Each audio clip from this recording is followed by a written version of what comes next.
Hello, hello, everyone. Thank you for your flexibility um, and joining tonight's ANC meeting. Mhm.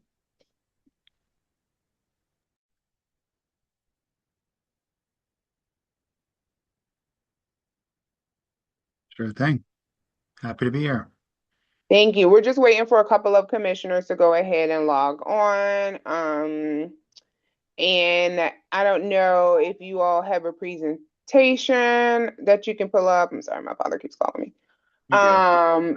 If you have a presentation, if you want to be able to pull that up. But once we get a quorum, we'll go ahead and get started.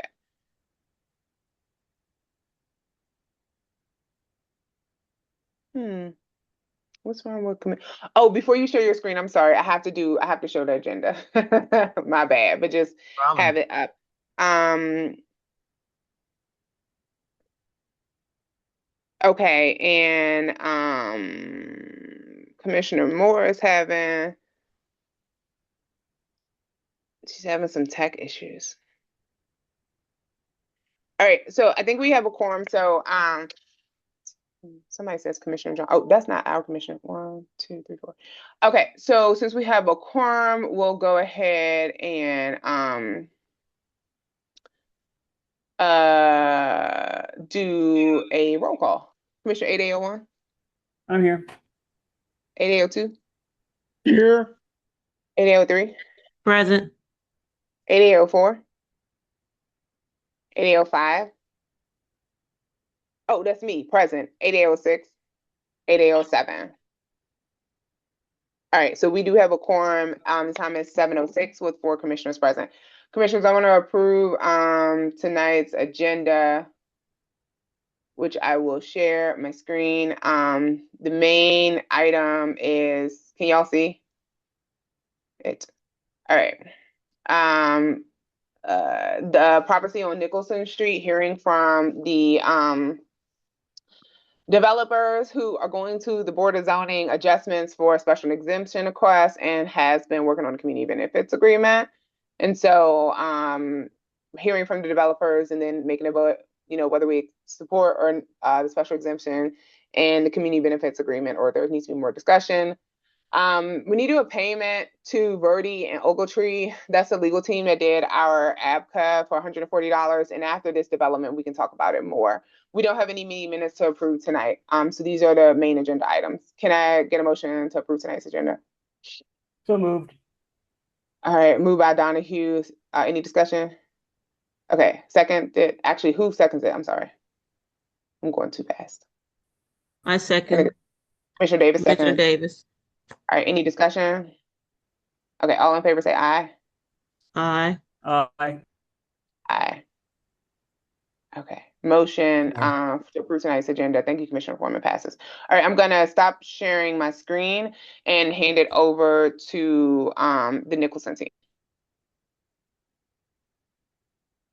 Thank you so much for that introduction, and we appreciate your time tonight. We appreciate you making time with the special meeting to consider this project. I know that everyone's time is valuable, and I'm going to go through a presentation here briefly, and then I know that we're going to be talking about a community benefits agreement as well. This is a project on Nicholson Street Southeast at 3 separate addresses, 2318, 2322, 2324. It is a BZA case, but as I will explain, this project is mainly a by right project. There is one small aspect of the case that needs zoning relief related to the size of a loading dock, and I will explain that in more detail here in a minute. Here's the location of the project, taking these 3 existing properties. It's adjacent to the MU4 zone, which is along Pennsylvania Ave. This particular project, along with all neighboring properties, is zoned to the RA2 zone. That's the residential apartment zone. That's the second highest density for the residential apartment zone. The lowest is RA1. So the RA2 zone is essentially meant to design for moderate residential apartment uses and density. Just another aerial of the current site showing that it's mainly improved by single-family homes, or what were single-family homes at the time. There is an alley at the rear of the site, which we'll be using to access the site. That's the reason we need the smaller loading dock. I'll just continue along. Here's the site as it currently exists today. You can see these structures on the property. Just to the rear is a large apartment building that is in that MU4 zone that is adjacent to the alley. These is the alley looking at the existing properties as they exist today. This is the proposed project. So obviously a big change. But what I will say is that the project proposed, as you see it here, is entirely within what's allowed in the RA2 zone. The RA2 zone allows a 5-story residential apartment building as a matter of right without any zoning relief at all. That being said, I can understand this is a big change for the neighborhood. I think there's a number of properties out here that have converted to residential apartments, but many have not. And these are included. And so we know it's a big change. We respect that there's concern about the change. And what we're trying to sort of explain is that this project, as you see it here today, what we're proposing is not out of conformance with the zone with respect to the building. The only issue is the loading dock and the size of the loading dock. And the reason why the loading dock is smaller than it would otherwise be is because we want to load off the alley. We do not want to create a curb cut on Nicholson and load off Nicholson. That is, we think, for the benefit of the neighborhood. We think it's a better project. We'd rather have the building facing Nicholson to create a better pedestrian experience rather than trucks coming in off Nicholson. So that's essentially what's going on. Now, I will say there was initially a parking request for relief on this project. The zoning commission changed the parking requirements for the site in December, and so that's gone away. The building as built will be in compliance with the parking requirements for this site. Here's some shadow studies. I'll go through this pretty quickly. As I mentioned, the BZA relief is for a smaller loading space. All of the work is by right. It's a special exception relief. We're requesting a 10 by 20 foot service and delivery space rather than the required 12 by 30. And so it's obviously smaller than would be required, but I explained the reason for that. Now, don't take my word for it. We have had to work with DDOT to make sure that this works from a transportation standpoint. We have a traffic engineer that has studied this issue and has studied it and provided these analysis to DDOT that I'm showing you on the page today. There's also I want to say it's about 100-page traffic analysis in the BZA record that I could provide to folks if they'd like to see it. A loading analysis as well for the site. And so I'm going through this quickly, but I'm happy to answer questions. There is a loading management plan that we have gotten approved with DDOT.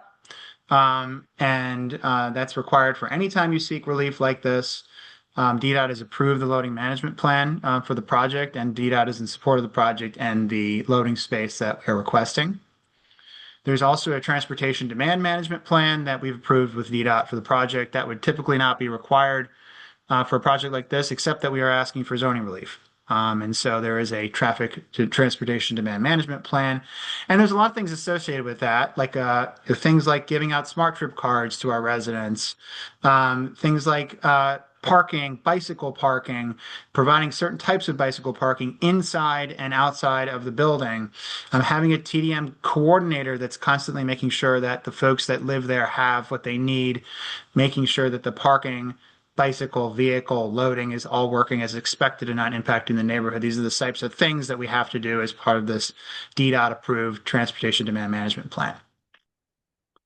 So the other thing I'll say, now that's my presentation. I also want to say that this is, while BZA hearing is tomorrow, we've been meeting with the community for several months. This site is technically in 7B. 8A is adjacent, and so whenever there's an adjacent ANC, we always meet with both. 7B voted to support this project. And we met specifically with 7B, met multiple times. We also met with 8A01, which is the SMD directly adjacent to the project. And obviously, we know Commissioner Donohue is the SMD there. We met specifically with his community. We met jointly with his community and with 7B on several occasions. We also have letters of support, written letters of support from our neighbors on Nicholson Street. We have letters from 2302, 2304, 2310, 2312, 2314, 2316, 2326, 2328, and 2330. We have no letters in opposition that we've received or that have been posted to the BZA record, which I think I commend the commissioners for that. I commend Tom and Commissioner Adams and 7B, who have held really organized great meetings and brought the community together so that folks' questions could be answered. As you can imagine, when we first proposed this project, there were a lot of questions. And we've had a lot of opportunity to work with the community to get the support that we wanted to make sure we had. So with that, I'm going to turn it back over to the commission. With respect to a CBA, we have negotiated a CBA with 7B and with 8A01. That CBA is finalized at this point, and I will let Commissioner Donohue speak to that. It includes a number of different provisions that the developer is committed to. So I will turn it back to the chair to discuss further. Thank you. Thanks so much, Zach. I know that was a little quick. Could you put your point back up so we'll be able to ask questions? I want to open it up for questions about the specific project. This is many of our first time seeing this project.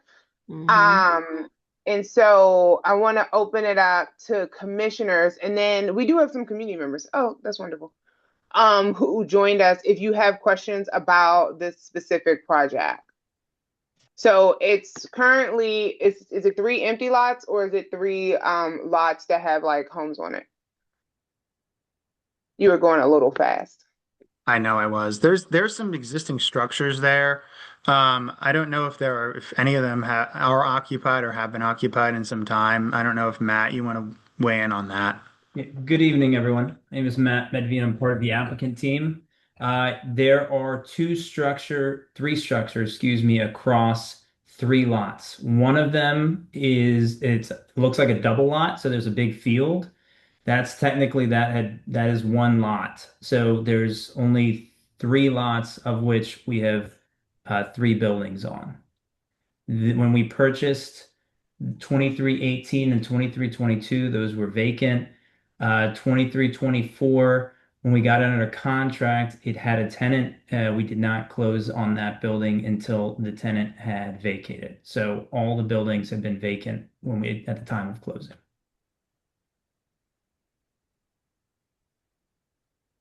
Question. The zoning, you said is zoned already for apartment. There were house structures there already. So that means it was zoned for residential houses. Who changed the zoning? How was that changed over to apartments? Been RA2 for as long as the zoning has been there. I don't know. It's not been changed anytime recently.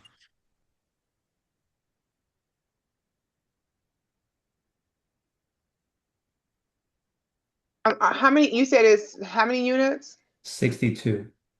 62 units. What's the breakdown? Is it studios, 1 bedroom, 2 bedroom, 3 bedrooms? Could you It's tell going us? to be 53 bedroom family size units and 12 2-bedroom units. Are these affordable housing units? They are not, there's no covenants in place that require it, but the intent is to market it to everyone. That be affordable, that be market. Small wrinkle there. There will be 6 inclusionary zoning committed affordable units in the building. Okay.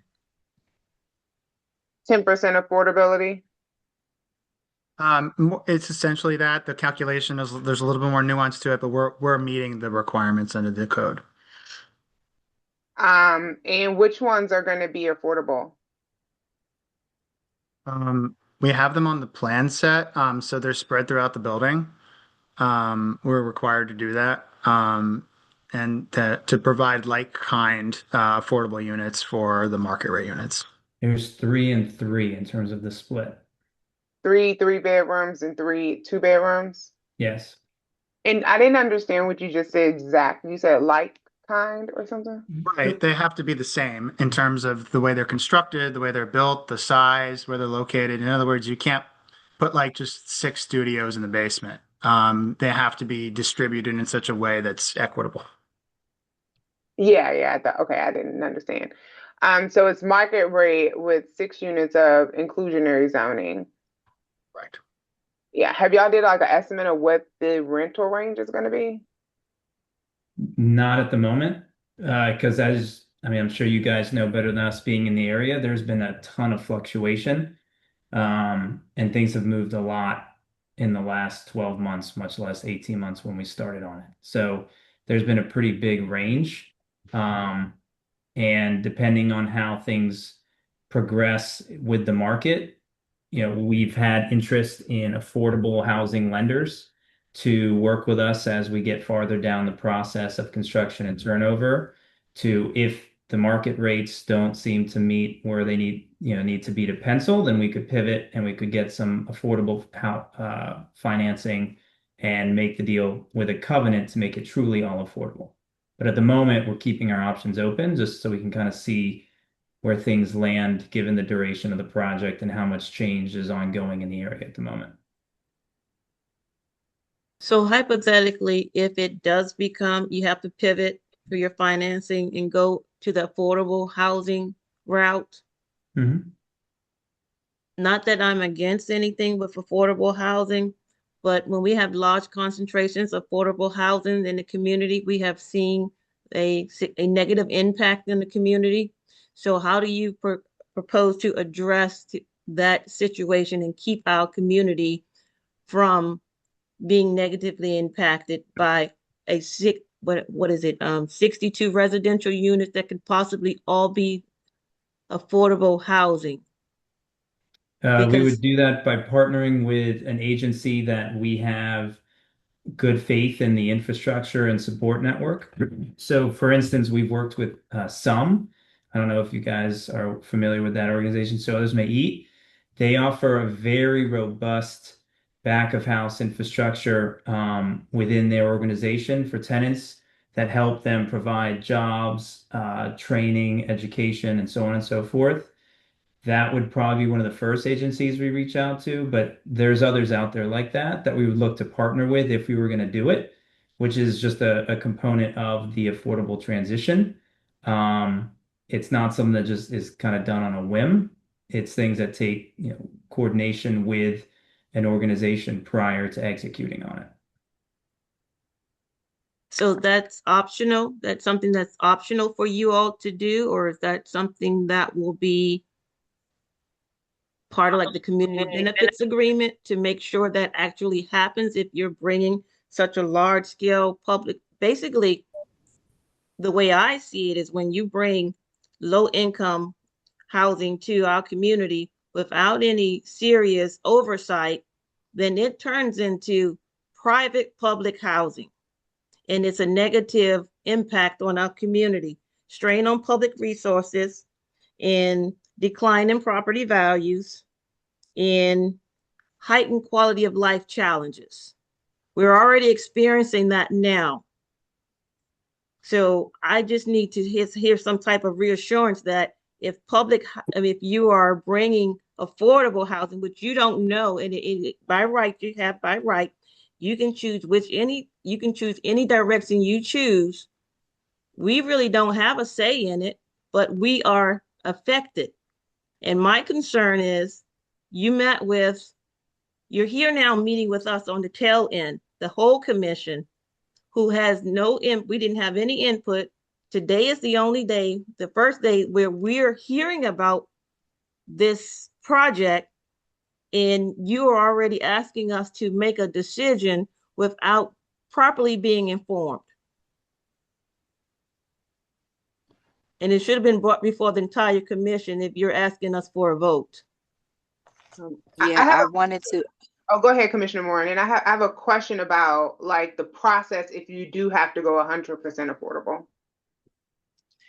Yeah, I wanted to follow that of what Commissioner Davis just mentioned, I noticed that in the beginning you stated that there is a finalized CBA between 8801 Tom Donohue, Commissioner Tom Donohue.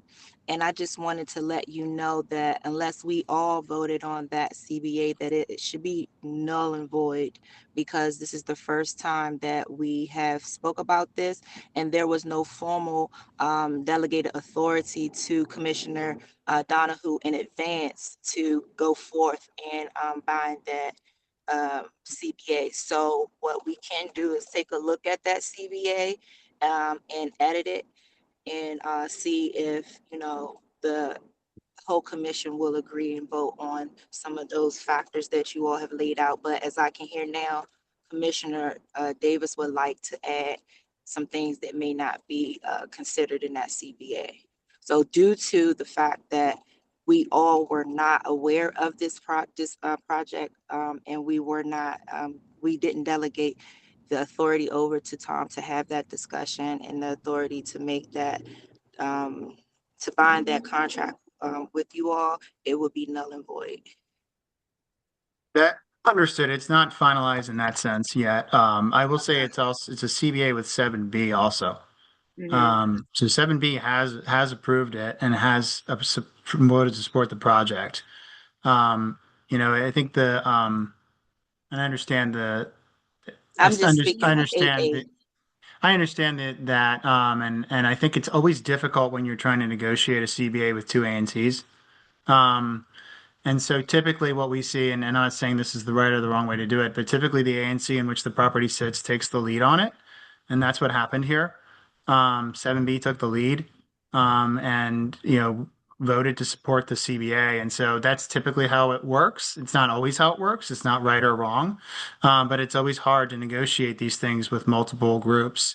But we try to at least make sure that the ANC in which the property actually sits, we have to make sure they vote first, and they decide that it's appropriate for them.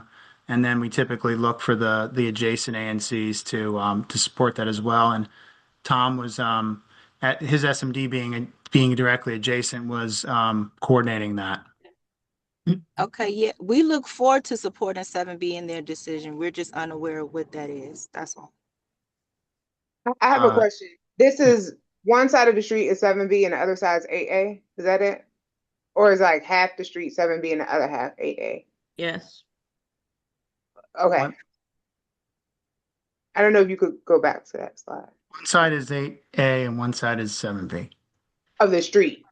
Correct. Okay. And on Okay, the so it's going to impact 8A, this development, even though it's not, it's going to really impact 8A. Going back to the question about if you have to change and go a completely affordable, is there any process where you go back to 7B, for instance, or zoning, or is that all kind of just matter of right? That's not a zoning issue. Yeah, I know it's not zoning. It's not a zoning issue. I mean, it can be a zoning issue, but it's not in this case.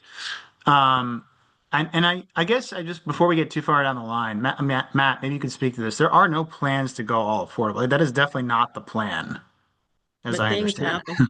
That is correct.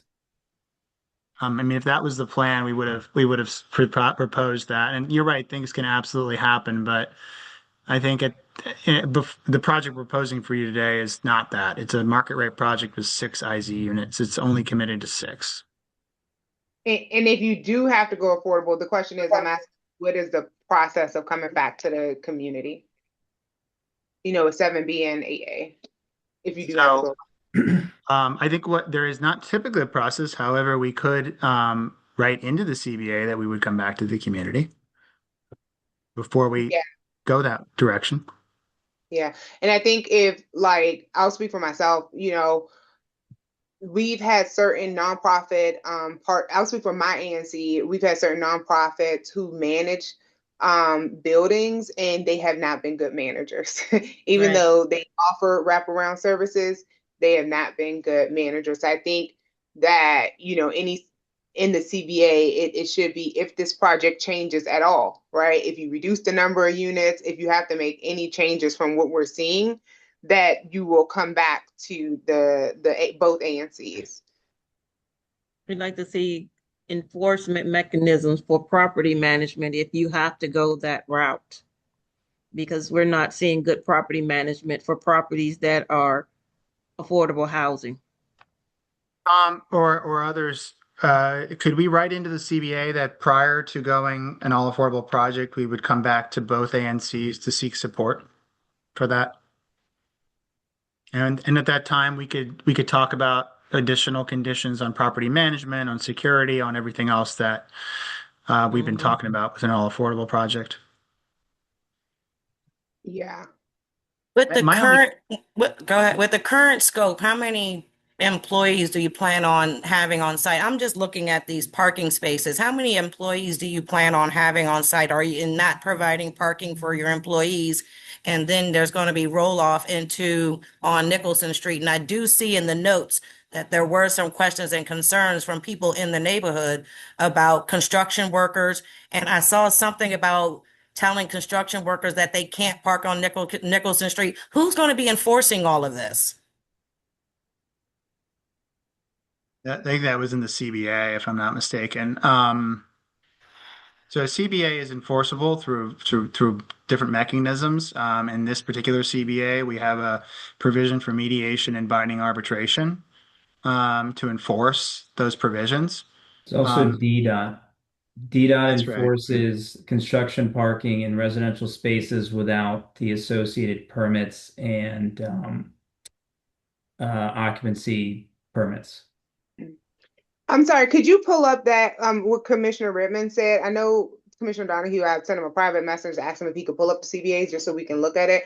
But I want to understand more about enforcement, because right now zoning does not enforce CBAs, especially if it's not for, is this a PUD or is not? You said it's a matter of right, so it's not a PUD. So I just want, if you could explain that enforcement. I think we understand that DDOT would do enforcement for the DDOT stuff.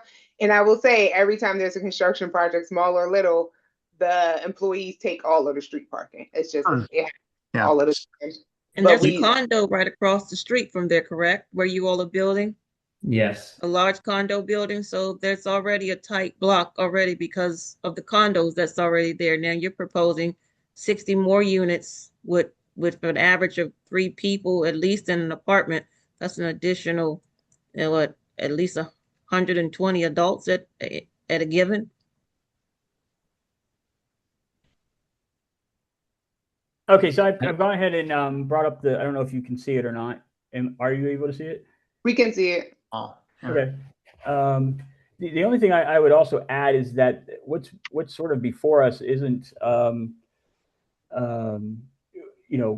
the parking issue really is something that's sort of mute, and the loading zone is the matter that's before us as far as the exemption is.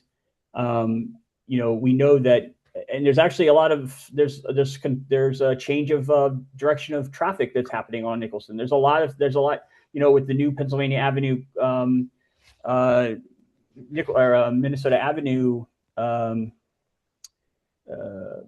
exchange there. That's all being changed, and Nicholson is actually going to become a one-way going up rather than going down, which it's currently at now. So, the relief here is specifically for the zoning area. Otherwise, and we can look at other properties within the area and how they're managed in low income. We have a new building. We already have a building on Minnesota that across from Boone that's been an issue, and they're building a second building. I would say that, these, in communication with Zach and their team, have been very deliberate in hearing from the neighborhood. Let me remind everyone that they have 9 letters from neighbors on Nicholson Street that support this project.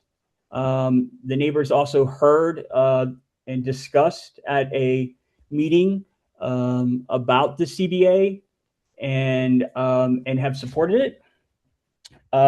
I did a comparison versus I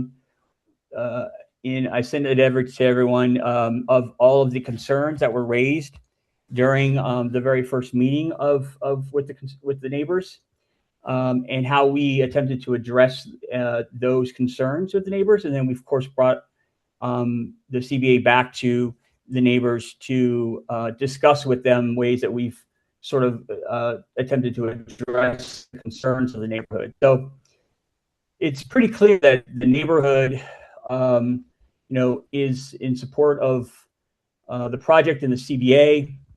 And they've also been a really good neighbor as far as they made sure that during the snow they weren't one of the problems.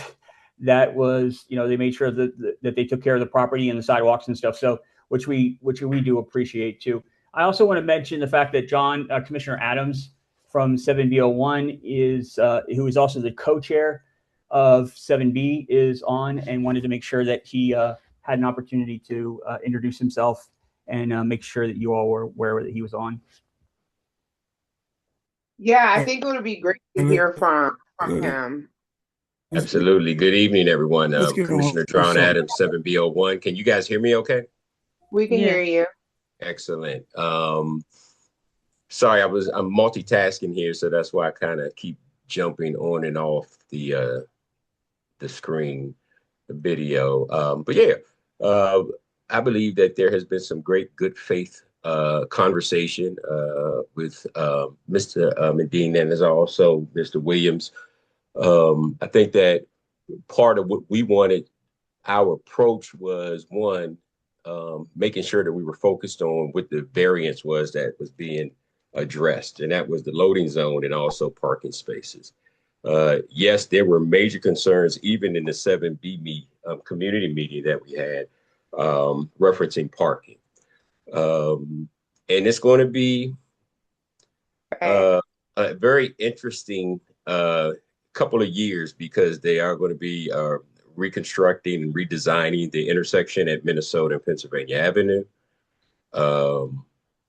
Part of what we have been promoting in the lower node especially is advancing approved funding and development for the Pennsylvania Avenue small area plan. It has been stagnant for a while, and we are inviting development, particularly in that lower node. Obviously, there were concerns, particularly as it pertains to homeowners, with regards to if there was to be a pivot and it was all affordable housing. And as we all know, that could be an issue. Having that income peripheral all concentrated in one building, particularly with the amount of units that are planned with this development. But we were kind of forced to take a broader look here, right? And we do know that more development is coming, and we don't know if we're going to have an opportunity to create opportunities for families who are on certain levels of the income peripheral to partake in this development. That's one thing, right? The other thing is we understand that affordable housing is a major piece. We always know that Ward 7 and Ward 8 are always the targeted spots when we start talking about developments to house affordable, families who are in need of housing. We also understand the economic aspect that's always also infused in gentrification. So that's anybody who makes a certain amount of money who has an impact on eliminating opportunities for affordable housing for families here in the District of Columbia as a whole. And excuse me, taking in all of those factors and understanding that there's a need for housing for our families in the District of Columbia. And of course, a need for that particular cohort to have opportunities for nice housing as well. There's some things that, kind of touch my spirit in reference to kind of how we look at it, because we don't want to be biased. We do want to be committed at being responsible. but at the same time, everybody deserves housing, and everyone deserves quality housing. This is a great opportunity, again, if that pivot does occur, for families to have good quality housing. I particularly like that even those units that have been set aside for IZ, if they don't take the pivot, right, and they do all affordable housing, all market rate housing, that the quality of those units will be consistent with the others as well. So it's kind of some ambiguity because we're not 100% sure where they're going to go, but we believe that we have created a foundation of having a good partnership with this management team, with this development team, where we can continue to work at making sure that the appropriate resources are available. And as we know, DC has a plethora of resources. We're not in need of resources to the degree in reference to where we're needing creating a culture where people participate and take advantage of the resources. That's the big hit, right? So again, we doubled back and took a look at what the ask was. And the ask is to reduce the size for the loading dock, as far as this is BZA zoning hearing is, and also reduce 2 parking spots. It's going to be an issue with parking, whether they had those extra 2 parking spots or not, because we know that is a lot of units to be added on. So we did talk about it. We did have conversation about it. We didn't just they had visitors, they had without making sure that we had some discussions around these very valuable concerns. Why would you take 2 valuable spaces away, though? I just want to say too, like, sorry to interrupt you, Commissioner, like this, even though like it's people who live on Nicholson Street, this will impact the adjacent streets. We see that every development that happens, and I'm sure you see it too because you've been a commissioner. So 5 units, of course, everyone's not going to have a car, obviously, but there will be, as we see, all of us, even if we're not commissioners, the conflict that happens on streets because of the limited parking. Anytime you have a guest, a visitor, all of that has cars. So I would be interested to seeing how that's going to be solved for. Well, I wanted to reality. I'm sorry. I'm sorry. Excuse me. Yeah, I wanted to, while she was on that point, insert that an infrastructure commitment to include like a requirement for on-site secure biking, parking, lockers, anything that would support other options of transit. Well, I think We that do there have is that, space. just to be clear. We have all that indoor bicycle parking. We actually have more than is required. I believe we have for 28 bicycles. And just to be clear, Commissioner, the parking relief is no longer going to be required, so the building will meet all parking requirements. We understand. I'll tell you the truth. A lot of developers come with us because of, different perspectives on DC should be a carless city, Vision Zero, whether you feel about that. But we have negotiated that they allow more parking than the requirement offers because we actually know the reality. So even though the requirement, the law has a requirement in it, that doesn't mean that that's actually not going to have a negative impact for the community. So I think that's what we're saying. That's what I'm saying. So I have negotiated with developers to include more parking than is required by DDOT, because remember, we all know that DDOT reduced, as part of certain efforts to have DC be a carless city, but having to remember that we don't have a grocery store, we don't have amenities. So we still need parking because we still need cars right now because we have to leave leave our ward to be able to access these amenities. So I think for me, and it sounds like Commissioner Moore and a couple of other ones, it's yes, that is the requirement. And what is the possibility of adding more, at least those 2 back? I don't think we've taken 2 away. I just want to be clear about that. I will say that in cases where we're asking for units above what's allowed in the zone or what's allowed by right, we have provided more parking as mitigation for that with ANCs and communities. And that's something that we look at, and sometimes we get asked to do that as in exchange for supporting the additional units. In this case, the units and the density of the building are already by right. And so obviously I agree with you that, you know, sometimes the zoning laws and the zoning regulations don't always match reality, but you know, obviously we're not writing them. The zoning commission is writing them, and they apply to everyone. So they apply to anyone who tries to build a project on this street. I understand what you're saying, and I think the difficulty is whenever you're looking at a project like this, more parking means less units. It means less homes. And there's a trade-off there. And we don't have any more space on the site without taking away units. We have a question in the chat. Once it's built, will any of these parking be dedicated to employees of the building, or will the employees be parking on the street? Matt, I believe the employees all take public transit. Is that correct? Don't we require that? The plan would be to require them to take public transit. We've done that in the past with some other buildings that we've managed, and we have not had issues. Is that in the CBA? I'm not sure, truthfully.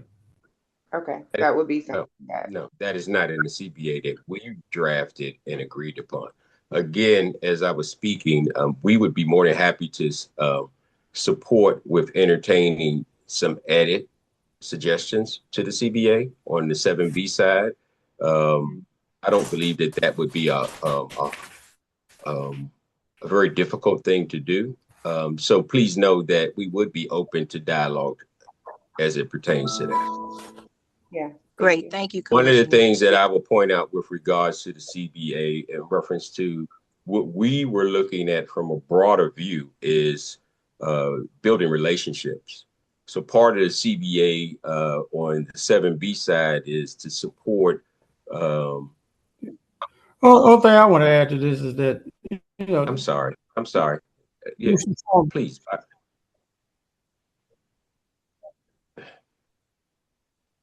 I didn't know. I try to get a feel on how. I think Commissioner Foreman was trying to say something, but he froze.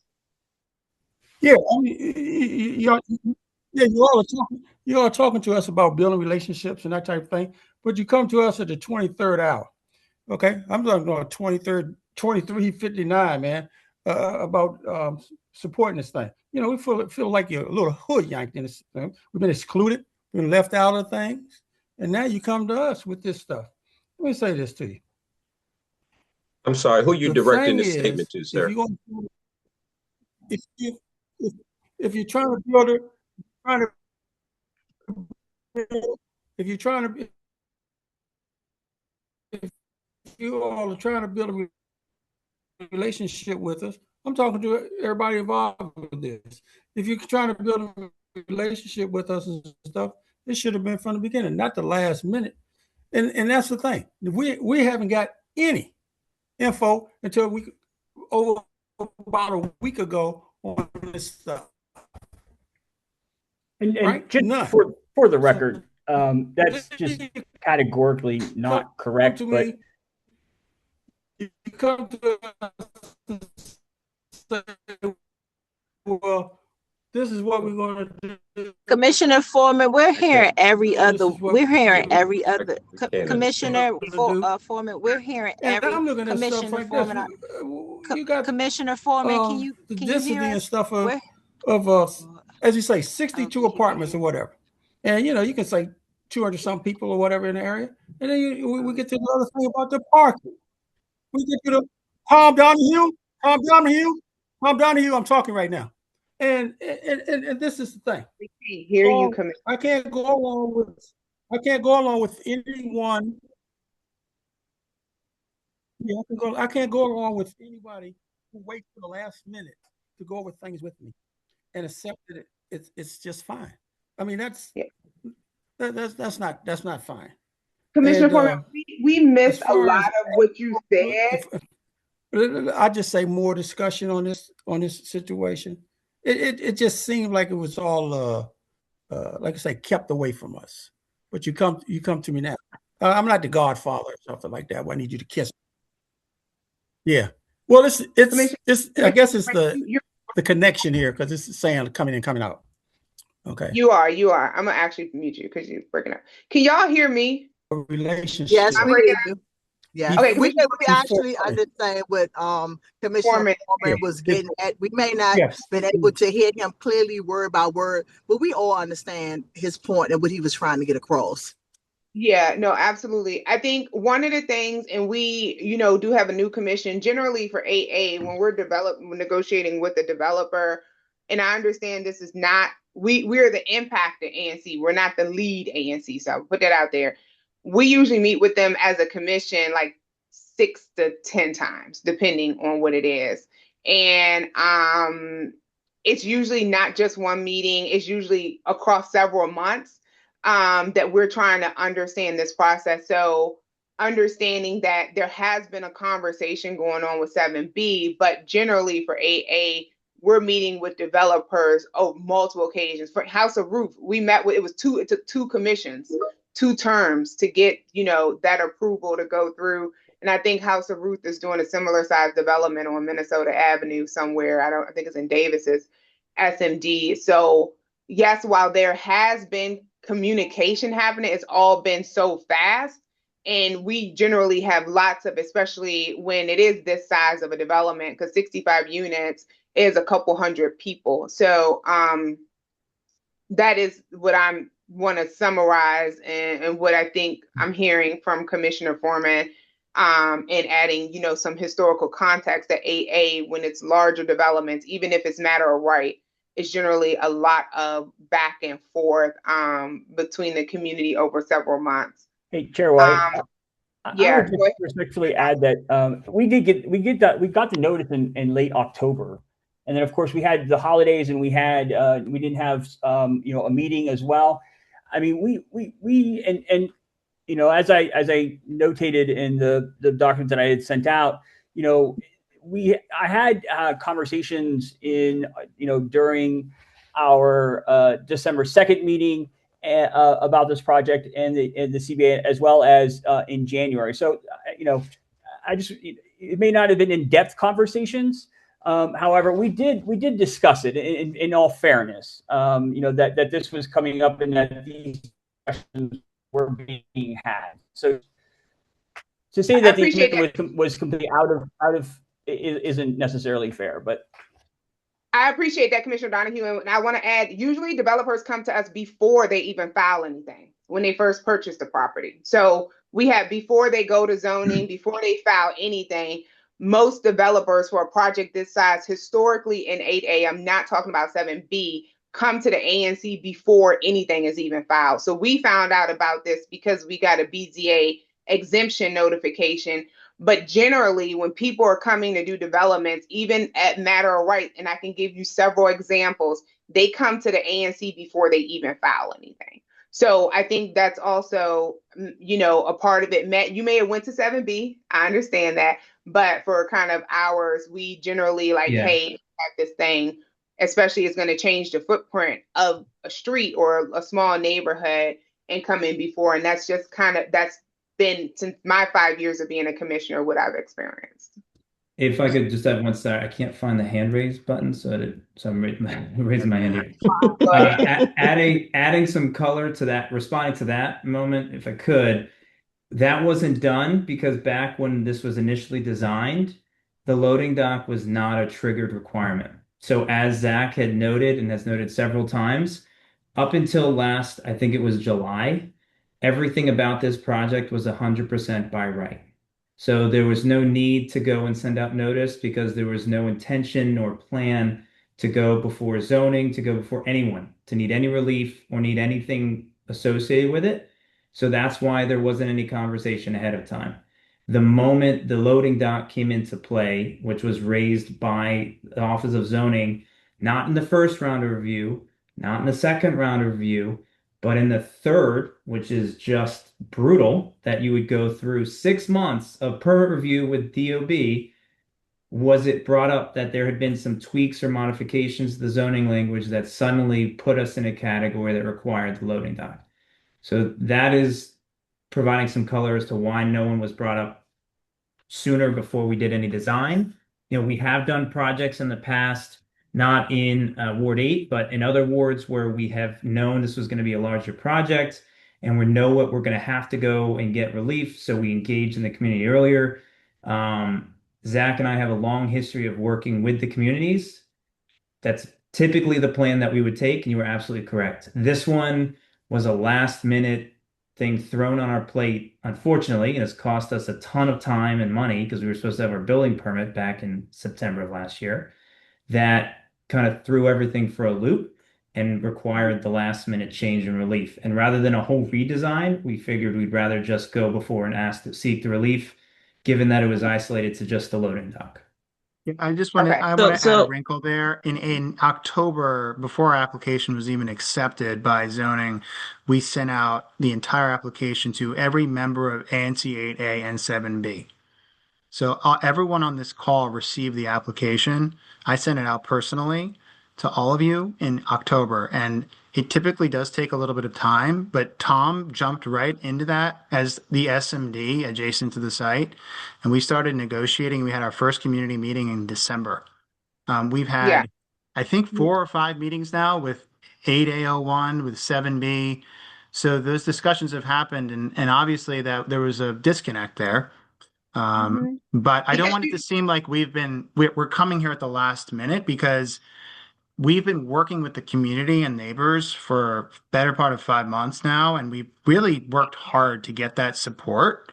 And those letters of support, they didn't just hand those out. I mean, that required going to folks' door, showing them the plans, explaining the site, walking through their concerns. The CBA was something that didn't just get handed to us in the first meeting. The first meeting was, I mean, we didn't know if we would get anyone's support ever in the first meeting. And it was a real work in progress to get from there to where we are tonight. I don't want it to seem like we are coming to you on the 23rd and a half hour, because that would be very disrespectful for us to do. And that's not what we did. It's not what we do. It's not our practice. There was clearly a disconnect between what was happening, and that getting back to the broader ANC and understanding what was happening with this development, because a lot's happened. But obviously there was a disconnect, and I wish that hadn't happened, because I think it's unfortunate that that's where we are tonight. Yeah, I see Commissioner Davis, and then I want to ask Denise, who's here from the Office of ANC, a question. Commissioner Davis. Oh, I just wanted to talk about the fact that we had spoken in previous meetings how we were not supporting the destruction of our single-family homes for overdevelopment in our community. So I'm concerned about the loss of single-family homes and the oversaturation of apartments that are coming into our residential communities. Yeah, she's talking about a previous resolution this ANC passed was to protect single-family housing.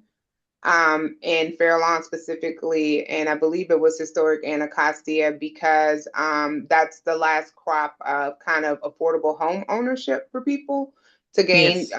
wealth and generational wealth. And you know how things go, supply and demand, the less you have, the more it is. But I understand this is this is a matter of right, and you've already purchased the property. I just want to understand, if you all didn't have to do the loading dock, would you have ever come to the ANCs? No. Because it sounds like you say you only came to the ANC because you needed this exemption. Well, We I would reached also- out, we spoke to the immediate neighbors. If we don't need any relief, then the typical process is we reach out and we speak to the neighbors on the street. But that's the extent of the outreach that we do. That's what you all would have done, but you would not have gone to. Well, we did do that. We already did that ahead of time. We had met with prior to us submitting our plans. We had met with That's a very good neighbor policy. Yeah. Well, Okay. also, Can we let them finish? I'm sorry, y'all, because we're talking over each other. Can we let them finish? I'll come to point. across from Boone. So there's a lot of cross talking and choppiness, so I really don't know what to respond to. But reiterating what I had said before, so to answer your direct question is no, we would not have gone before the ANC. What we did do before we thought we needed a relief and before we submitted plans was we did neighborhood outreach on the immediate block, and we spoke with the immediate neighbors. We went over the plans with them. We had multiple conversations with them at length.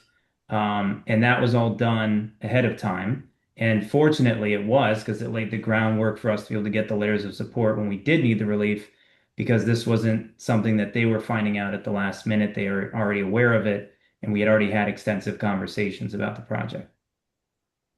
Okay, thank you. I think Commissioner Foreman, you were breaking up. I'm going to ask because I realized we're getting to 8 o'clock. If you had a comment, and then we wanted to talk about the enforceability of the CBA because you know, there are enforcement issues with CBAs in the district. For those who don't know, the district does not, when I say the district, I'm talking about zoning, does not track and monitor CBAs in most cases. And from my understanding, because this is not a PUD and the zoning has already gone through, that this CBA would not be in the zoning order because it doesn't, you know, it doesn't kind of fit that mark. So I just want to understand about enforcement, because ANCs were not allowed to sue you all, you know, if you don't live up to the CBA. And so you have mentioned that there's like some enforceability clause or something that's in there. And I wanted to know if we could just look at that really quickly. And we can consider if we would like to add community organizations to this CBA, which is a best practice for ANCs not to just sign themselves, but to sign with other community organizations, because community organizations can take action if it's not enforced. But Denise, I want to just bring you into this real quick for some guidance and correct anything that I was mistaken. Okay, can you hear me? Yeah, we can hear you. Okay, first, Chairperson, and I know you didn't have time to read the 10-page memo I sent you today, but CBAs are never in zoning orders. What would be in the order is some of the benefits of the CBA.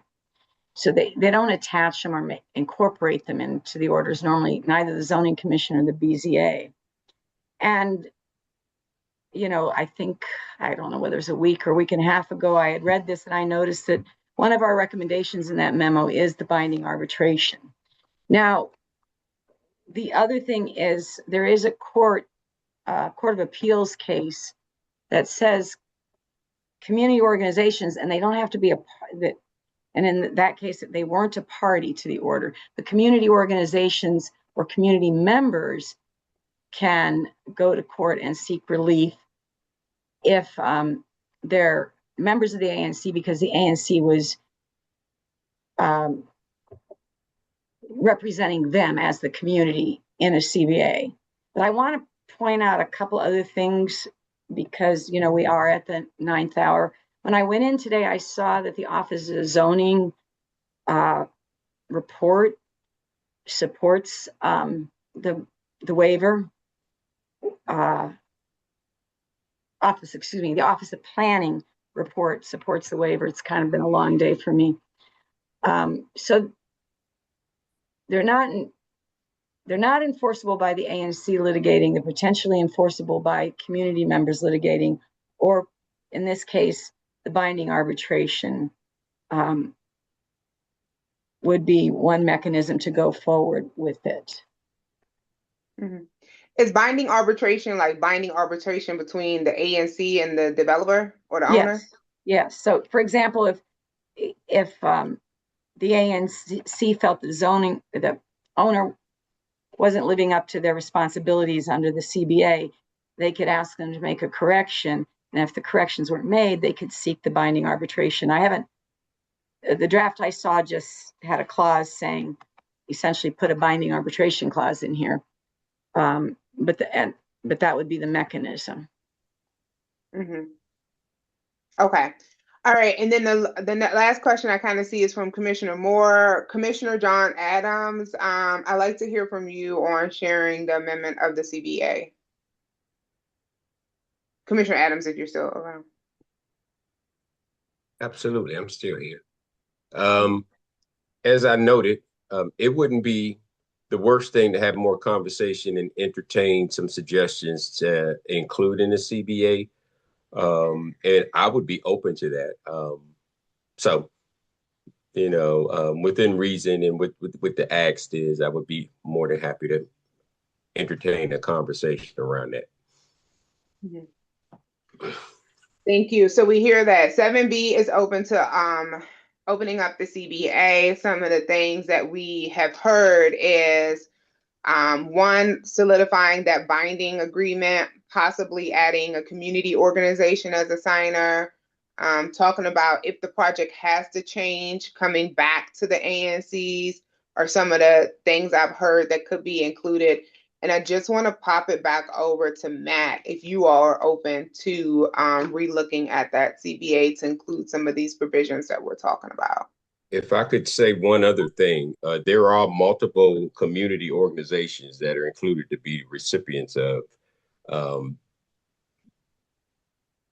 funding support for their program.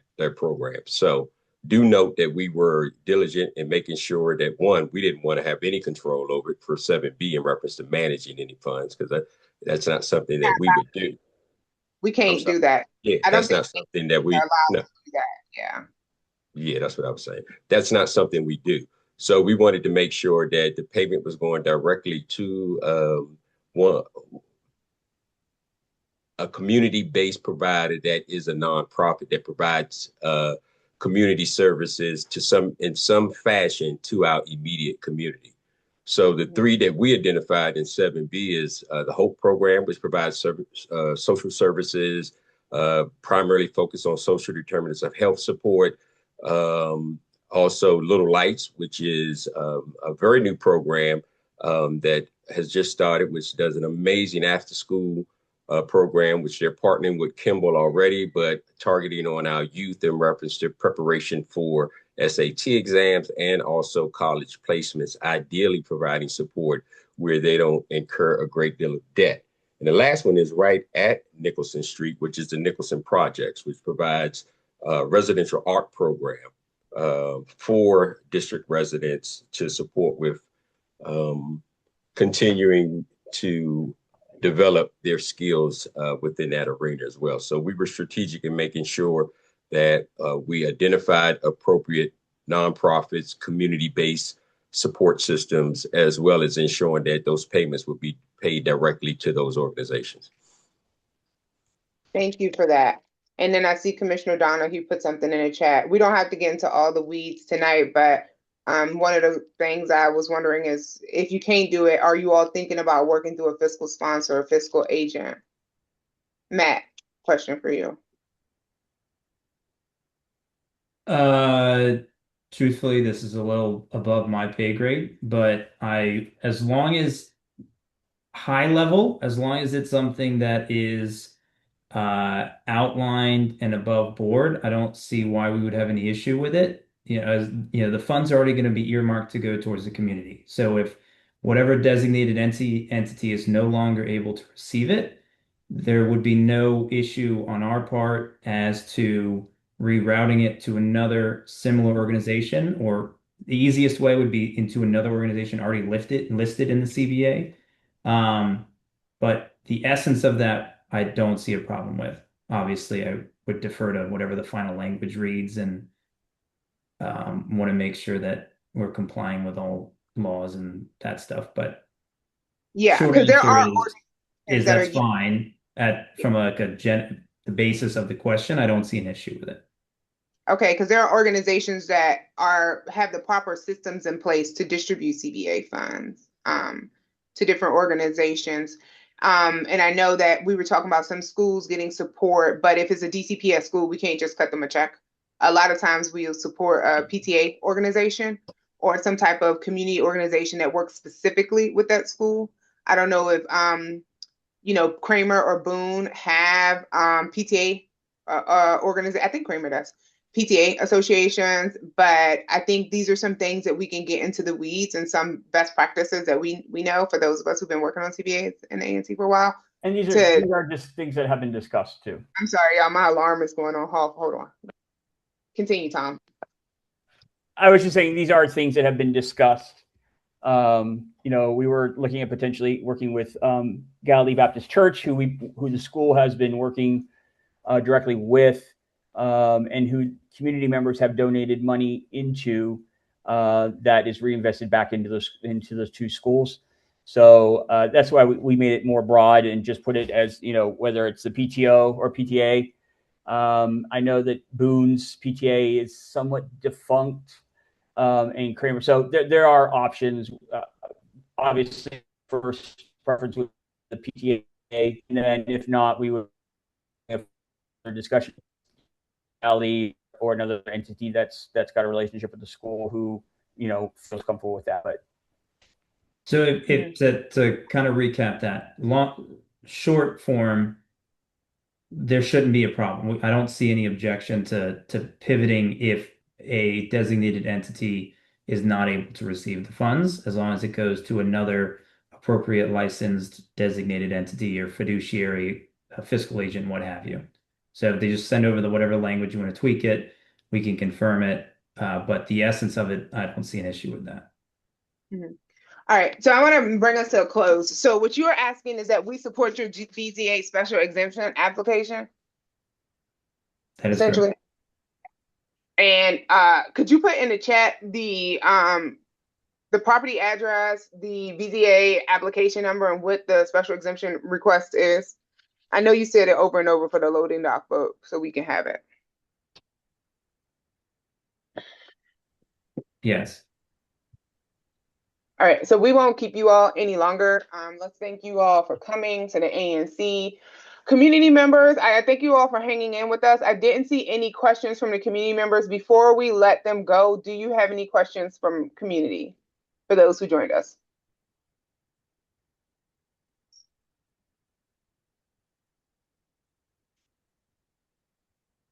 Okay. All right, so thank you.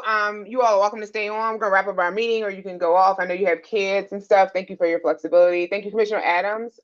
We'll circle back, to try to find a time, but just want to get final commitment that both 7B01 and Matt from the developer are open to reopening the CBA to include some more of these things that we elevated tonight. I'll say again, we are open to entertaining the idea. We just don't want to hold it up the process too long because there's no need to do that. But yeah, I would entertain the idea of having the conversation and getting more specifics from some of the areas that you touched on. I don't see where they would be an issue. I would be open to the conversation. Okay. And Chair, I just want to thank both Matt and Zach for working with us over the last couple of months. They've proven to be what I hope to be is a great community partner over the next couple of years as they're making as this development comes to light, and just appreciate them. I know they were at our last meeting that we moved the date to this week, and so they've been moving a lot of different things around in order to accommodate us. So I do appreciate that as well. I think it's important to note. Mm-hmm. Thank you, Commissioner Donohue. Okay, sorry, I didn't realize I was off mute. My cat just scratched me. All right. Okay. Can I ask you, Chairperson, did you get the email I sent you? Because I did send an email to you about a month ago to try to reach out and have a conversation with you, and I never got a response from it. So did you receive? I did, and I responded. I asked for a community meeting, and you said you'd be open to it. Just in full transparency, Commissioner Donohue and I had some back and forth with each other, and you were taken off. But yes, I responded to your email saying we should have a community meeting, and this is the process for CBOs. But then you got dropped off the conversation, and it just became internal. Yeah, so yes, I did propose, like everyone knows, a community meeting a month ago, but it didn't happen. And we don't have to go into the weeds. It's neither here nor there. But yes, thank you, Commissioner. Can I just clarify that if this building was to resort to affordable housing, that we are going to be able to renegotiate the CBA to include things like enforced mechanism for property management, as well as infrastructure for sanitation planning, long-term maintenance commitments, things of that nature, to make sure that they remain good community partners and we don't have another eyesore in our community. then this is not anything that's asking any additional financial cost, just responsibility on their part. Commissioner Davis, I think that language can be added to the current proposed CBA immediately. And I Yes, would and be we open to agree. that. So that's not a problem. Yeah. Not a Yes, problem One of at all. the organizations you mentioned, they managed a property in my single member district that was trapped out. So, and I think everybody knows what that means. So, Yes. all right. So, commissioners, let's go into some votes for tonight. One, we outside of this, with the liquor store for A+, we need to pay that law firm Verdi and what is the name of it? $140 for the work that they did last year to get us set up for A+ liquors to contest that with ABCA. And then, as you all know, the application, I don't know if it was withdrawn or was postponed. We got another notice. Commissioner McKinney, correct me if I'm wrong, that the hearing was supposed to be tomorrow for A+ liquors. That's in 8806. The hearing was supposed to be tomorrow. And so we re-engaged, the law firm, and we've applied for the OANC for the technical assistance fund. But then we got a notification from ABCA saying that has been postponed again. And there may be a possibility that they just withdraw their application completely, but we do need to pay that law firm for the work that they did, because they wrote a letter to ABCA and they helped us identify witnesses that could testify. We had about 5 businesses that were going to testify. And so I want to move a motion that we pay. Let me pull up the law firm specifically so we don't mess it up. So I don't mess it up. I want to get the name wrong. Sorry, y'all. Long day. Boom, boom, boom. Okay. It is $140 to Verdi and Ogletree for providing ABCA legal support. So I want to also for us to have that vote. And I think the next vote that we're looking for, because the CBA is going to be redone, I don't think we need to vote on that. But if we want to vote on supporting the special exemption request for Nicholson development. So somebody dropped off. I don't know what happened to you. We have less commissioners, but do people feel comfortable, commissioners first, feel comfortable voting on the BZA, supporting the BZA special exemption for this property on Nicholson Street, with the understanding that we will open back up the CBA for those provisions that was addressed tonight? I don't feel No. comfortable until No, I don't feel comfortable. CBA until after the CBA has been inclusive of the things that we've asked for. And then we have no leverage. I don't feel Okay, I just want to do, just for a point, and not to for a point of clarity. No. If we don't vote to support, then that's okay, I learned this as chair. If we want to oppose something, we have to vote to oppose. But if we don't vote to support, that doesn't mean that we are voting to oppose. Does that make sense? Say one more time. Member district, I messed up the language as the chair. So we say I vote to support the special exemption request for XYZ property. If that vote does not pass for support, if we do not want to support the project, we have to vote to oppose it specifically. Also, the ANC can take no position. We don't have to vote. And it'll just show that the ANC did not take a position on this. So one, we don't have to vote. It can be a no position, which is better than opposition, right? We can vote to support, we can vote to oppose, or we can do a no vote at all, meaning that we don't take a position, and therefore the position that has been taken by the other ANC 7B, which voted to support, will receive the great weight.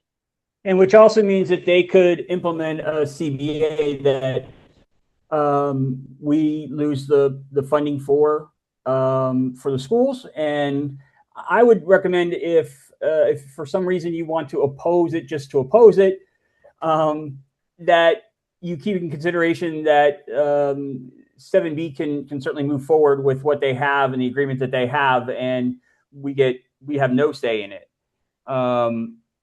And so I think that this commission should seriously take into consideration that They've met the requirements. It's a very small ask of them. And if you don't want to have any say in it, then I would think that they will move forward without us, and we won't get the CBA opened at all, and they'll just move forward. It's really up to you guys. I would hope that this commission would support it, with the understanding exactly as you guys just mentioned, with the understanding that we'll open up the CBA for further discussion as discussed. Otherwise, we could lose what's already going to the two schools. And so do we have to vote today? Could we continue the discussion a little further and clarify and just get a better understanding? This is what this meeting is for. We're here to discuss it. We're discussing it. You've been informed. I will be making a Tom, hold on. I want to just everybody, because they're talking over each other. Commissioner McKinney had a question, and I understand we having a meeting tonight, but like I said, generally for this ANC, it's been several. We usually know before anything is filed. Oh, my cat is crying. Commissioner McKinney, what was your comment? I don't want to be biased, right? And Tom, we don't always agree. And I think because the way that we go back and forth as a commission, this make it kind of hard. And it's just being honest. And I don't want to be biased, and I don't want to, I'm going to use the street language, petty. Yeah. But at the end of the day, we can vote. We can. Right. But we just want you to know when it's time, when we want to do things like this, you fight us all the time. Right. Let's be honest, Tom. And I don't want a project or a CBA to go unaccepted with the children in our community who needed most, excuse my language, because of the fact of how we feel on previous meetings. So I'm going to take myself out of that and out that feeling of that. And I'm going to think about the CBA, the fact that they did say we can revisit and add some organizations from our ward that can benefit the children. But Tom, we got to stop doing what we're doing sometimes, okay? We got to stop. I just want to clarify, I don't think they're renegotiating any additional finances. Is that correct, Matt? It's more so those things we talked about. That is correct. So Commissioner McKinney, they wouldn't be open to negotiating for any additional funding stuff. Matt, I have a question because you've heard over and over, we generally much longer process. Whether ANC 8A votes on the special exemption tonight, because your zoning hearing has nothing to do with the CBA. We all know that. Everyone knows that has nothing to do with the CBA. It's not even filed. If the ANC does not vote tonight or does not take a position, is it your firm's standing that, okay, well, any other conversations 8A is just out of? No, I mean, we would still be happy to have the conversation regarding the CBA if there's some language tweaks that have been discussed that would put people at ease. We're happy to have that even if you don't vote. As we've reiterated on the meetings we've joined beforehand, and as Tom and John have alluded to and just mentioned in their speaking points, our intention is we're not a developer that just builds a building and then sells it and kind of walks away. We sit and manage the properties and take an active role in it. It behooves us to want to make sure that we improve the community that we are basically making a large mark on and participating in, and we're going to be there. So we have a vested interest in starting off on the right foot and maintaining proper channels of communication and maintaining relationships for all of our sakes, for the first and foremost, for the people that are going to be living there in the immediate, and then also for us as the fact that we are going to be mentally, emotionally, financially very much tied to this property and the neighborhood.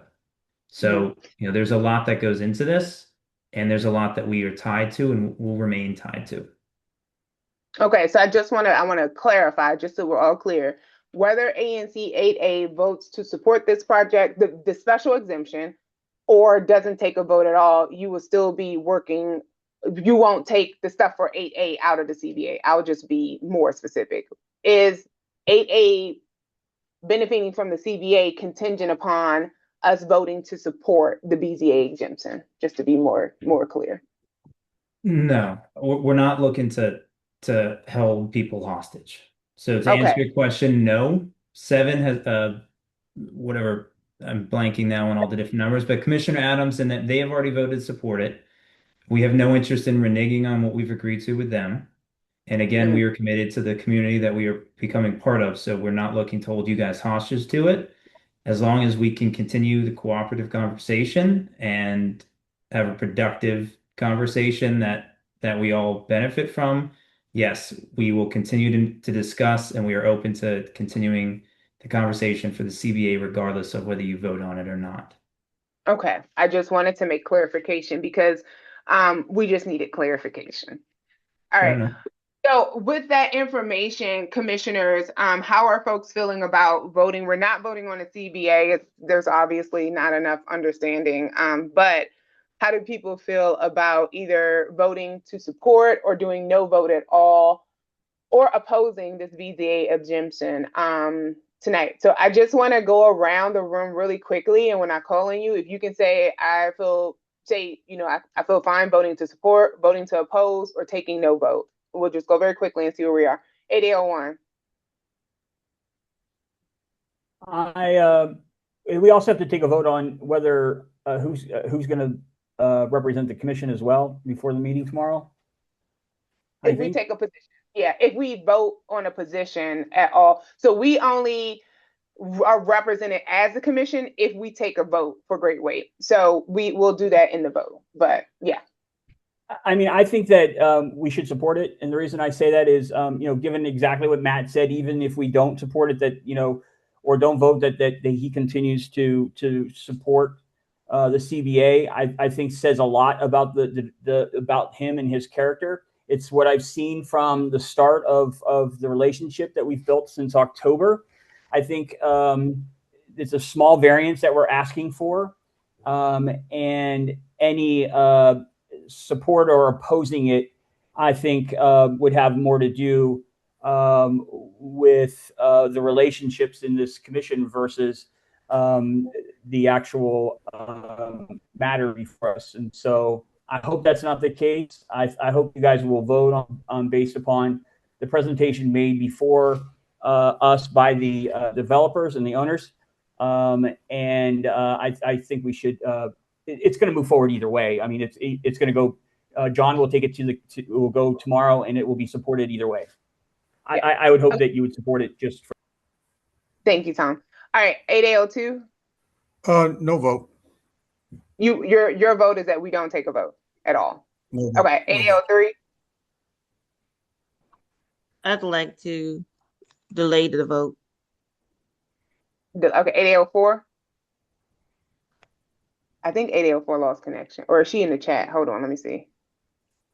All right, 8805. I'm fine if we vote tonight or we delay. I'm gonna be honest, I'm fine either way. We can vote on it or delay. 8806.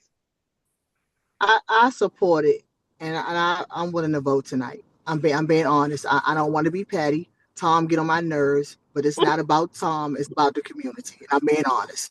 I'm going to support it and take a vote tonight. All right, and then Commissioner Redmond. Supported with the understanding that we're going back and adding and revising the CBA. Okay. All right, so Commissioner Foreman and Commissioner Davis, with that, you all can vote against it. You can abstain, but are you comfortable with us taking a vote tonight? I don't have a problem supporting it as long as the CBA gets the things that I think they're important as far as them maintaining the property. Mm-hmm. Yeah, and that's something that I'm going to be honest, we can put in our request, but also as with 7B. So 7B will have to accept that too, just so we're all very, very honest about where we are. So what we could do is a vote to support a letter. We could vote to support BZA application 21410 for a special exemption release for service and delivery space of 10 by 20 feet with the understanding that the CBA will be updated to include ANC 8A concerns, and we can list those concerns out.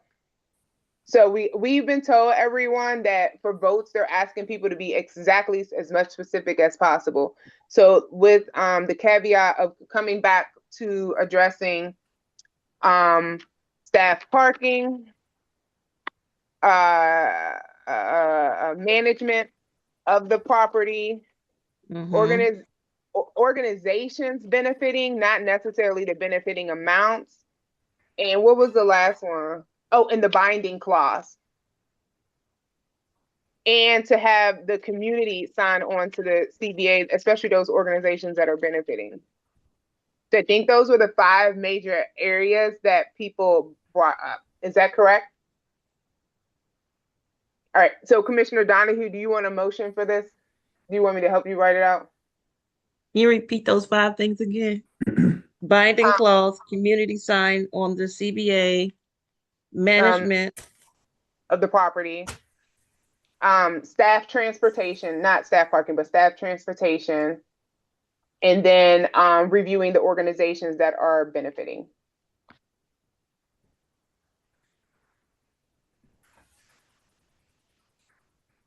So Commissioner Donohue, the motion would need to be, I move a motion that the ANCAA supports BZA application number 21410, special exemption request for service and delivery space of 10 by 20 feet. Contingent upon, with the understanding that the CBA will be renegotiated to include staff transportation, property management, binding clause, community sign-on, and reviewing the organizations benefiting. I know that's a mouthful, but we have to. What she just said. Can I just? But wait a minute, point of clarity, because I see something in here. We're asking. We're also approving them going down to the 11 parking spaces rather than 19 too. No, well, we're not, because DDOT changed the rule, and so they don't need an exemption for that anymore. Matt, do we need it just because it depending on when it's going to take effect? 7 ANC 7 is including it because it's inevitable. It makes our life easier. Makes it more likely that BZA is going to approve it. We've been told by OP they support it, both measures, because everyone knows that the text amendment has been approved. So now it's just a matter of time. But if you guys aren't comfortable with it, you don't have to include it, and it is what it is. Yeah, I'm not comfortable including the parking exemption. I'm sorry, I'm absolutely against that. But yeah, all right. So Tom, Commissioner Donohue, go ahead and move the motion, and I'll repeat it once you move it. I'll go ahead and move the motion for special exemption of 21410, contingent on the CBA being renegotiated to include the matters of staff parking, management of property, organizations benefiting, and the binding clause, and any potential community sign-on in conjunction with 7B's agreement with them. Yes, for the special exemption for 10 by 2. Can I get a second? I second Commissioner Davis. Okay, any discussion? Okay, all in favor, say aye. Aye. Aye. Aye. Aye. Okay, motion passes unanimously 6-0. Thank you so much, Zach and Matt, for joining. Can someone move a motion to, let me find a name and type it in the chat so I don't forget the name of these people. Verdi, Ogletree. Yeah, $140. Commissioner McKinney, can you move a motion to pay Verdi and Ogletree $140 for providing 2 hours of legal services for the protest of A+ liquor license? I moved a motion to pay Verdi Ogletree $143 for the service they provided to AA for 2 hours. Can I get a second? 2 hours of legal services for the protest of A+ A plus liquors, and A that was plus yeah, license. Yes. yeah, 140 too. All right. Is that Commissioner Redmond seconding? Commissioner Redmond second at 140, yes. Yes. Any discussion? Okay, all in favor say aye. Aye. Aye. Aye. Aye. Donnie? Okay. All right, Donohue, you voted aye? Yes, sorry. All right, motion passes unanimously 6-0. All right, commissioners, the time is 8:33. I know Wait. We had One one more. more. I think don't we have to vote who's going to represent the commission? Oh, yes. We don't actually have to vote who's going to represent the Okay. commission. But since generally it's the chair of the single member district who represents the commission at the hearing in front of zoning, I have to work tomorrow. I got to go to school. So I think it should default to the single member district commissioner unless anyone else wants to go to the hearing. I vote Tom go. I second that. I second it. Yeah, Okay. my organization has a school opening tomorrow in Northeast. Can we Yeah, vote I on got the it. laptop too? Oh, yes. All right, yes. So Commissioner Davis is the new secretary. Really All right, even. bye, Matt. Thank you, Thank everyone. you, Matt. Appreciate it. We'll Thank be you, in Matt. touch. Yeah, I will email Matt. Well, I will email Robert Reed and tell him ANC AA approved it. I would not have a chance to get the letter out before the meeting tomorrow. But I'll send the letter out afterwards. All they need to know is what we voted, honestly. So Commissioner Davis is new secretary. She needs a laptop. The laptops that we had have all been secondhand, and we're not going to ask Commissioner Moore to take her laptop back because she needs it for the ANC.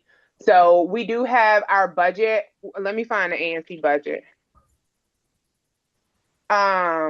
We do have our budget. I'm looking at the budget for. I'm tired, y'all. I know y'all tired too. Here's the budget, right? And so we have approved the cost, office supplies, equipment, and printer. So equipment, printing, rental costs, cleaning costs, or whatever, at $5,000. We haven't spent anywhere near that. So that's the budget line that it would come out of for office supplies. So if anybody else needs any supplies, it would be nice if we could just do this vote all once tonight. But we've already Yes. approved it. So since it's included in the budget and we specify what it is, we are just doing this vote so we can double back. Commissioner McKinney? I move the motion. All right, can we move this? Was this on the agenda?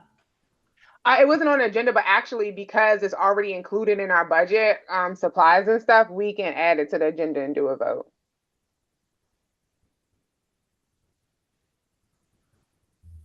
Okay, so I think we should set a dollar amount on it so that we have some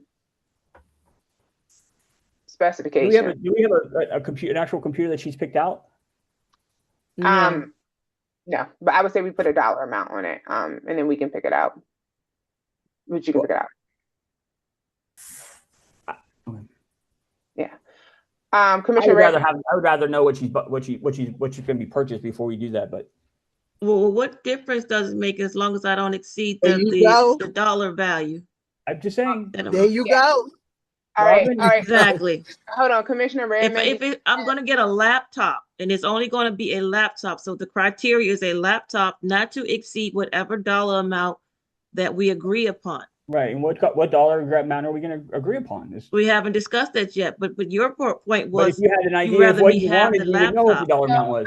I'm just going to Okay. say for precedence, when we purchased the laptop for Tanya Crawford, that's the one that you have, Commissioner Donohue, we set a dollar amount of, it was either $1,000 or $1,200. It was one of those two. I don't remember off the top of my head, but we set an amount. It was either $1,000 or $1,200. And that computer came in at 9 something because that's before we had a debit card. So I had to use my personal credit card to go pay for it and get reimbursed by the commission. That's how I know that it was $900 and something because it took a long time for me to get my reimbursement. And I was like, where is my money?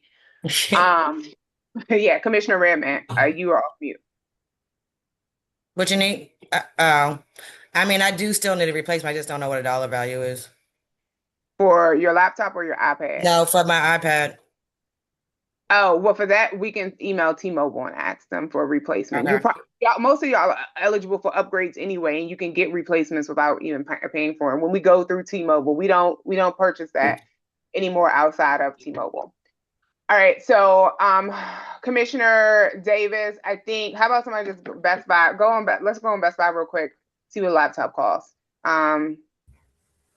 Real quick. I don't think that's a real quick thing because we have to look at the specs and stuff to make sure it's going to do the things that I need to do. So I can do that at a later time and make sure that it does not exceed the value. And then before I order anything, show it to you. Yeah, but the treasurer will actually be the person who has to order it. So Okay. Order it. Okay, But how about define the specs, the computer, the actual computer. But Foreman will have to order it. All right, but how about we move a motion to approve a laptop for our secretary, Andrea Davis, not to exceed $1,200. Can someone move that motion? How does $1,200 feel to people? Yeah. Okay, move it. Okay. Question. So this not just for everybody? I mean, like we have somebody else had to, I thought you said it was on a vote just in case somebody else may need something that we want to have to come back again. If the person has to identify what they need. We can't, because it's already in the budget as long as we have it. Okay. Mm-hmm. I second. Oh, hold on. Let Donohue move it, and then Commissioner. I move it for a laptop for Commissioner Davis, not to exceed $1,200. Okay, Commissioner Donohue moves a motion to purchase a laptop for Commissioner Davis not to exceed $1,200. Commissioner McKinney seconds. Any discussion? None. All in favor say aye. Aye. Aye. Aye. All right, motion passes. Thank you, everyone. The time is 8:44. We are going to end tonight's meeting. The next ANC meeting will be on the first Tuesday in March at 7 p.m. That is March 3rd. Thank you, community, for sticking around, and we'll see y'all then. Have a good night, everyone. Commissioners. I appreciate it. Yeah, thank you, everyone. Good night.